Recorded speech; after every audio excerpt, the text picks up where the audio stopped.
Magandang hapon. Pasensya na po kung naabala ko kayo ha. Ibigay ko lang po yung salita ng ating mahal na Panginoon. No? Ayan. Thank you po sa pag-receive. Ayan po.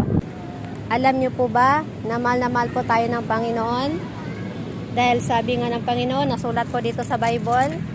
Narinig na po ba ninyo ang John 3:16? Hindi nyo po naririnig. So ito na yung pagkakataon para marinig po ninyo na sabi ng Panginoon, sapagkat gayon na lamang ang pag-ibig ng Diyos sa buong sangkatauhan, kat ibinigay niya ang kanyang kaisa-isang anak, no? Upang sino man po sumampalataya ay hindi po mapapahama, kundi magkaroon ng buhay na walang hanggan.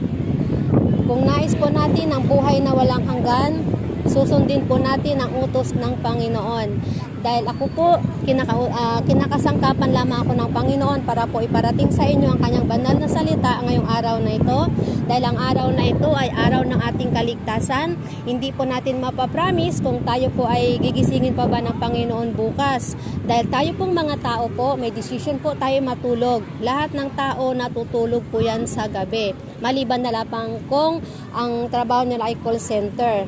No? Lahat po tayo mga tao, halos lahat po natutulog sa gabi, pero ang paggising po, hindi natin yun kaya gisingin ang sarili natin.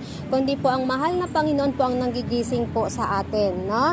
Alangan naman sasabihin mo, sa himbing ng tulog mo, self-gising na, papasok na ako. Hindi po ba walang ganon? Kundi po, dahil po sa habag at awa ng Panginoon, ginigising niya po ang tao. Dahil mahal niya po ito. No? Kaya binibigyan tayo ni God ngayon ng pagkakataon na mabuhay. Repent po tayo sa ating kasalanan dahil sabi nga po sa Roma chapter 3 verse 23, ang lahat ng tao ay nagkasala. Amen. Wala pong perfect. Wala po. Lahat po tayo nagkasala.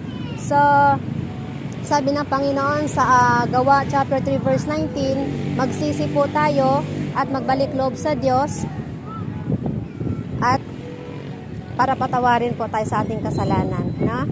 Kung nais natin ang buhay na walang hanggan, sundin po natin ang salita ni God. So sabi niya sa Joshua chapter 1 verse 8, read the Bible, meditate the word of God day and night. No?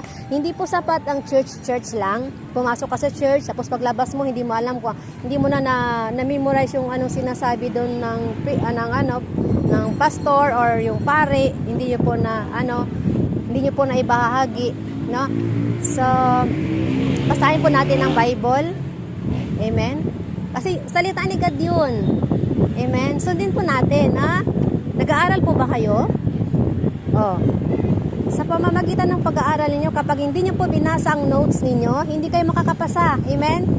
Oh, kailangan natin i-study ang ating lesson para makapasa tayo, para hindi tayo makakuha ng red flag. Amen? Ganon din po yan sa spiritual. Kapag hindi natin basahin ang Bible, hindi natin makamtan ang buhay na walang hanggan na atin pong ninanais.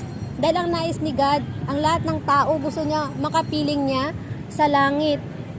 Ayaw niyang ang tao mapunta sa impyerno. Kasi ginawa po ni God ang impyerno para po yan kay Satan, hindi po para sa tao. Kaya tayo mga tao nagkasala, sabi ni God, repent. Amen. So kung mahal po natin si God, sundin po natin ang kanyang kalooban, amen, para magkaroon po tayo ng buhay na walang hanggan. Isa puso, isa buhay po natin salita ni God. So ngayon po, sabi ng Panginoon sa unang Juan chapter 1 verse 9, kung ipapahayag mo na yung labi, yung kasalanan, no? At taos puso ka pong magsisisi at tanggapin mo po siya, lilinisin po kayo ng Panginoon. Amen. Dahil ang Panginoon po ay matuwid. Kasi ang araw na ito, friend, hindi natin alam talaga eh. Today is our salvation, sabi ng Bible. Hindi natin hawak ang buhay natin kasi sa bawat pitik po ng orasan may binabawian talaga ng buhay. Hindi lang isa, dalawa, tatlo. Madami po sa buong mundo ang namamatay. Amen. Marami po. Thanks God, nandito tayo ngayon sa lugar na ito, walang karamdaman, walang dextrose ang ilong. Purihin ang Diyos. Napakamalaking blessing po yan. Samantala yung iba ngayon nasa ospital, hirap na hirap sila sa kanilang kalagayan, may oxygen, may anong aparato sa katawan, hindi makatayo, hirap na hirap po sila. Sa Diyos ang papulit pasasalamat, dito tayo ngayon. Amen. Nakikinig sa salita ng Panginoon. Amen. Ganun po, ang sabi ni God, may isa o dalawang nagkatipon-tipon ayon sa kanyang pangalan, nandirito siya sa ating kalagitnaan. Sabi ng Diyos yun. Ang salita ng Diyos, makapangyarihan sa lahat.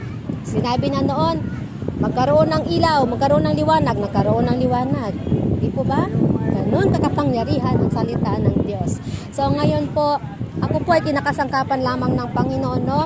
Ang sabi nga pa ng Panginoon sa Biblia, sa Roma 10 verse 9, kung ipapahayag po ninyo na yung labi na ang Panginoong Jesus ay siya po ang Panginoon at siya po ay namatay, no? At muling binuhay ng Diyos Ama at ikaw po ay sumampalataya, maliligtas ka.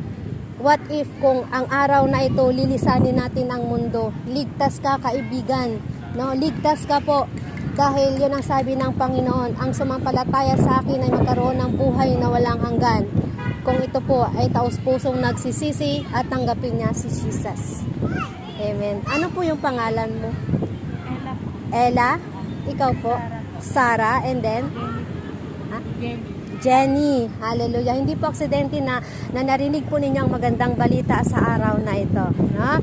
Ako po si Ate Bing. Ayan po, no? Ito po yung mission ko. Ang ipangaral po ang magandang balita sa lahat ng tao. Hindi ko kayo pinili. Ang Panginoon po ang nagpili sa inyo para marinig ninyo ang kanyang magandang balita. Kung tayo po ay kahabagan ni God bukas na magising, sa Diyos ang papuri at pasasalamat, tuloy ang buhay, sundin po natin ang kalooban ng Panginoon. Read the Bible, day and night, meditate the Word of God. Amen. Hallelujah. So ngayon po, handa nyo bang tanggapin ang ating mahal na Panginoon? Amen. So tayo po ay mananalangin. Bago po ako aalis sa harapan ninyo, mananalangin po tayo. Nakikinig po ang Panginoon dahil ang Panginoon ay Espiritu. Kaya nakikinig po siya. Alam ni God kung ano ang laman ng puso natin. Alam ni God kung ano iniisip natin. Dahil tayo po ay kanyang nilalang. Nasa atin po ang kanyang banal na Espiritu. Kapag wala po tayong banal na Espiritu ng Diyos, patay na tayo. Amen po. Ang banal na Holy Spirit po ang kumikilos sa tao. So ngayon po tayo mananalangin. Harinawa po na inyo po itong sundin, no? Kaya nakikita po tayo ni God. Recorded po ito sa langit ang ating ginagawa. Alam ni God yan. Dahil 24 oras po si God na nakamasid po sa bawat tao. Sa bawat kilos ng tao, 24 oras po nagmamasid ang Panginoon. Amen po. Ang CCTV po dito sa mundo nalulubat, pero ang CCTV sa langit never yan nalubat. Amen. Hallelujah. Praise be to God. So tayo mananalangin, no? Ama naming makapangyarihan sa lahat. Sige po, sumunod tayo, no? Alam ni God yan kung sumusunod ba kayo o hindi. Kahit nakamas po kayo, alam ni God po yan, no? Sige po. Ama naming makapangyarihan sa lahat na may gawa ng langit at lupa. Maraming salamat po sa iyong salita na nakarating po sa aking tainga. Panginoon, maraming salamat sa araw na ito, sa kalakasan ng pangatawan na ipinagkaloob niyo po sa akin. Maraming salamat po sa pagmamahal mo sa akin. Panginoong Jesus, maraming salamat po sa lahat ng mga blessing na ipinagkaloob mo po sa akin. Panginoong Jesus, inaamin ko po na ako po ay nagkasala sa isip, sa salita o sa gawa. Simula nung ako'y bata, Panginoon, ako'y nagkasala. Patawarin mo ako, inihiling ko po, taos-puso po ako na nagsumamo na ako po iyong patawarin sa aking mga kasalanang nagawa. Panginoong Jesus, ikaw ang aking Panginoon, ikaw ang aking tagapagligtas, tinatanggap kita sa aking puso. Maghari ka, Panginoong Jesus, sa aking puso. Panginoong Jesus, ako po ay sumasampalataya sa iyo.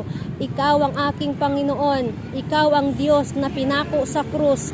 Ikaw ang Diyos na nagmahal sa akin, wala nang iba. Ikaw, Panginoong Jesus, ang tunay nagmahal sa akin, wala nang iba. Sumasampalataya ako, Panginoong Jesus. Isulat mo po nawa ang aking pangalan sa aklat ng buhay nang hindi na po ito mabubura kahit kailan paman hanggang sa ikaw ay dumating, Panginoon. Panginoong Jesus, pinapatawad ko na po ang aking mga nagkasala sa akin. Ito po ang aking dalangin. Panginoon, dinggin mo po sa pangalan ni Jesus. Amen. Amen. Hallelujah. Praise be to God. So ngayon, ako na lamang po ang mananalangin sa inyo. Amen. Father God in heaven, Lord, maraming salamat po sa tatlong kapatid ko na ito, Panginoon. Alam mo ang puso nila, Panginoon. Alam mo ang iniisip nila, Panginoon, sa mga oras na ito, Ama.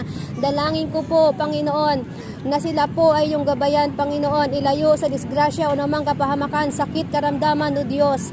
Father God in heaven, dalangin ko po na maisulat po ang kanilang pangalan sa aklat ng buhay nang hindi po mabubura kahit kailanman, Panginoon. Father God in heaven, sa pangalan na Jesus, I speak blessing po sa kanila, Panginoon. I speak healing, Panginoon. I speak protection sa kanila, Panginoon. Panginoon, ingatan niyo po ang mga kapatid ko na ito na taos puso nagsisisi sa kanila mga kasalanan. Tanggapin niyo po sila sa iyong kaharian, Panginoon. Ito po ang aking dalangin sa pangalan na Jesus. Amen, amen, and amen. Hallelujah. Purihin ang Diyos. Hallelujah.